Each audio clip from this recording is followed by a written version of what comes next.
first of all, it's, in my mind, it's much more of a wholeness and a completeness than light and darkness. If you look at just the day and the night, yes, we have a sunrise, yes, we have a moonrise, yes, we have a sunset, and yet there's light long after sunset. There's light long before sunrise. This is what dawn and dusk refer to. And so there's not really a very, very exact fine line where you can say, half a second ago it was light and now it's dark, or half a second ago it was dark and now it's light. Here is light, here is dark. And the reason that that's important for me is that they're all part of a whole.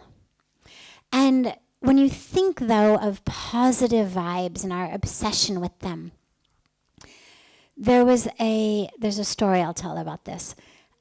There was a fantastically wonderful, wonderful spiritual teacher, spiritual master who passed away a few years ago, who lived in Rishikesh, named Swami Dayanandji Maharaj. And one year in our International Yoga Festival, he gave a talk about this. And he was talking about the Western sort of New Age obsession with this just good vibrations, positive thinking. And what happens with that is it's truth, but it's truth pulled out of context. And so our scriptures, our sages, our rishis, our saints emphasize, as you think, so you create your reality. And of course, we all would love our reality to be positive. So why not think positive? I mean, who's gonna think about poverty and misery if that's what I'm going to be creating by thinking about it? So we all need to think positively because of the impact of our thoughts on our world. And what we now know neurologically, which I speak about in here almost every night, is the literal, physical, energetic impact of our thoughts on the world. And yet, it's not as simple as it's been made in a lot of the New Agey world. And so what Swami Dayanandji Maharaj said was fantastic. So I'm going to share it with you all. He said he was speaking about positive thinking and this obsession, as you said, with positive thinking.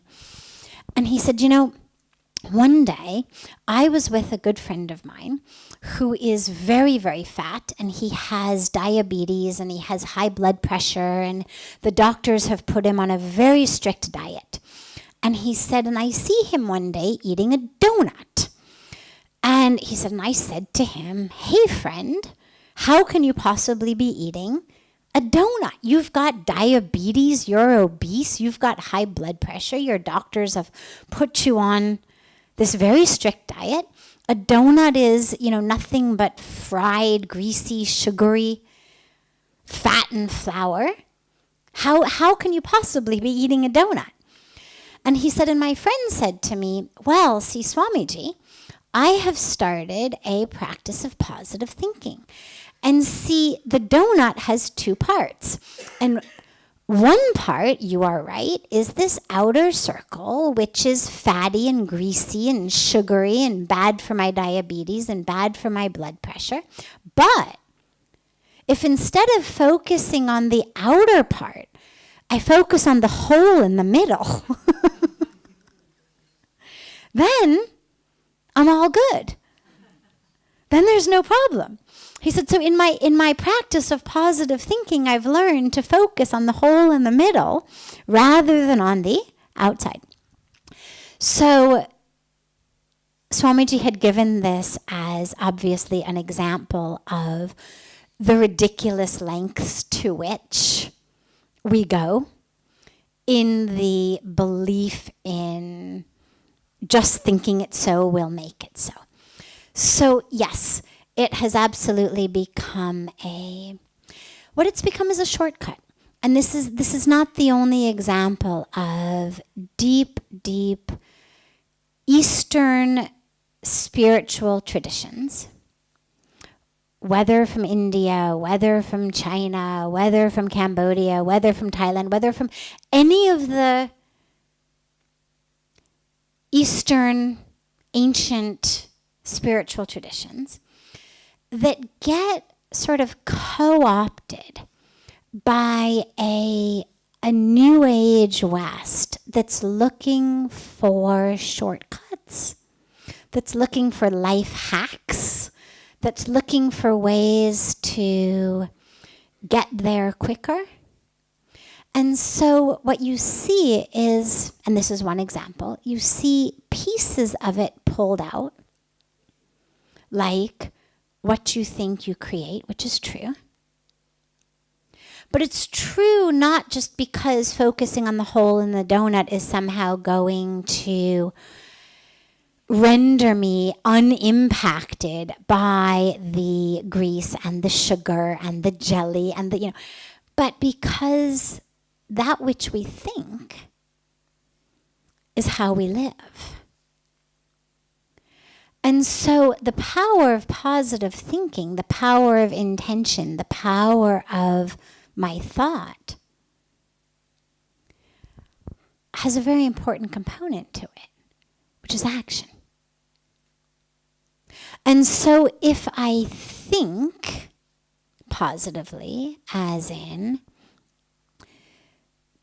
I'm going to be successful, I'm going to be able to make a difference in the world, this relationship is going to be full of love and compassion, whether on an interpersonal level, on a global level, whatever it may be. If that's what I think, if I meet you, and what I'm telling myself is, he's going to become one of my best friends. He's going to become one of my best friends. What a great man. Well, I'm going to act differently towards you. My entire behavior, my words, my speech, how much time I give you, my demeanor, the choices I make, are all going to be based on that power of thought, what I was thinking about you. If, on the other hand, I've pre-decided this guy is a complete waste of time, I'm going to act differently towards you. My demeanor will be different, my speech will be different, everything will be different. And so a week later, if you look at our relationship, in the first case, we've become great friends. In the second case, we've had nothing to do with each other. And I can look at it and say, it's the power of my thought. See, I knew it from the beginning. Which is true, and my thought led to a series of choices, a series of actions, a series of behaviors that have created where we are today. I didn't just go thought, end, boom like this. And what's happened in the West is we've pulled it out of context. And what's gotten lost in a lot of the cases is that chain of action and behavior and choices and decisions that actually create our life. And so in this urge, or this obsession, as you say, on positive thinking, what's also happened, the other side of it is, in addition to not doing the actions and just sort of expecting that if I have the right meditation, or I have the right guru, or I have the right mantra, I should be able to just, meditate my way to wealth, or meditate my way to success, when actually there's actions and decisions and choices that must be made. And the other side of it is, it has labeled existence. And when you label and you put anything in boxes, there's always an inside the box and an out of the box. And if I've created a box of positive vibrations, positive thoughts, well, in my box is good things. Success, health, joy, happiness. Which means there's no place in my box for anything else. And the problem with that is that That's just not how the world is. Which means I've cut myself off from reality. And I cannot simultaneously be living connected to the world in an experience of unity, in an experience of spirit, when I've boxed up the only things that I'll allow inside, when my filter is so small. Here's what can come in, here's what can come in, here's what come in, everything else stays out. Well, spirituality is all about an expansion. It's not a contraction. The joy and the peace that people find in spirituality is not because they push out that which does not make them joyful or peaceful. It's because they've expanded the sense of self so much that they're able to stay joyful and peaceful, even in the face of what enters there. You know, it's like the example I give frequently where I'll say, okay, here we go, glass of water. If you take a rock and you throw it in this glass of water, what's going to happen? Water will come out, exactly. It'll splash, water will come out. Big impact. Negative impact, you can say, if ultimately your goal was to keep all the water inside and calm. Take the same rock, throw it into my bathtub full of water. What happens? Yeah, not much. A little bit of ripples. A little bit. Not much. Take the same rock, throw it in the ocean. What happens? Virtually nothing in the scheme of the ocean. And what most of us try to do, and where this teaching of positivity has gotten, in my opinion, where it's gone a little awry, is it has said, okay, my goal is to keep the water of myself calm, okay? To stay peaceful. No ripples, no splashes. And what it's done is it has therefore created a container around itself that is so small to ensure that not even the tiniest pebble could get inside and create ripples. But ultimately what spirituality is about is expanding the sense of self so much that you are the ocean. So yeah, there are rocks. But because I'm identified as the ocean rather than the tiny glass of water, I'm able to stay peaceful. I'm able to stay anchored in positivity despite that which is happening. So I wouldn't say that we need to go out looking for the darkness so much as that we need to expand our sense of self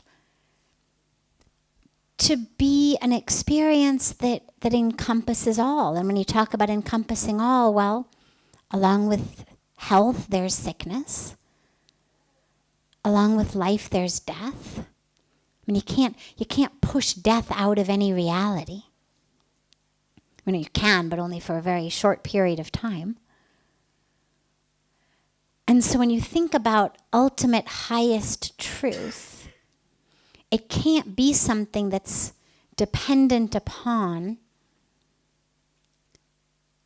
how long your loved ones are going to live. Dependent upon how long you can go before getting the next flu. Dependent upon how long it's going to be before the stock market crashes or your house catches on fire. I mean, because we can push a lot out of our lives, but you can't push life out of your life. And ultimately, we're all going to get sick. Ultimately, we're all going to die. Ultimately, we're all going to lose our loved ones. It's just part of the package of life.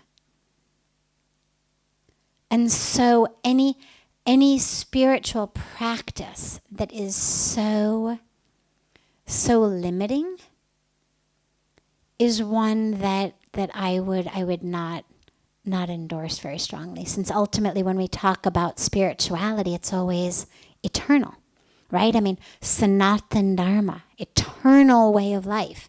It's not the way of life until you get sick. the way of life until you lose a loved one, the way of life until the stock market crashes or until your house burns down. So it's got to be something that it enables us to have it all. And, in nature it's all there, the dry seasons, the wet seasons, the hot seasons, the cold seasons, flowering seasons, non-flowering seasons. And so I like to think of it like that rather than dark and light or good and bad. Because, it's all there. It's all part of a whole rather than one extreme over here and one extreme over there. It's if we open our spirituality to include and embrace and become one with the light, the dark, the wet, the dry, the cold, the hot, the flowering, the non-flowering, then you know that you're connecting to creation.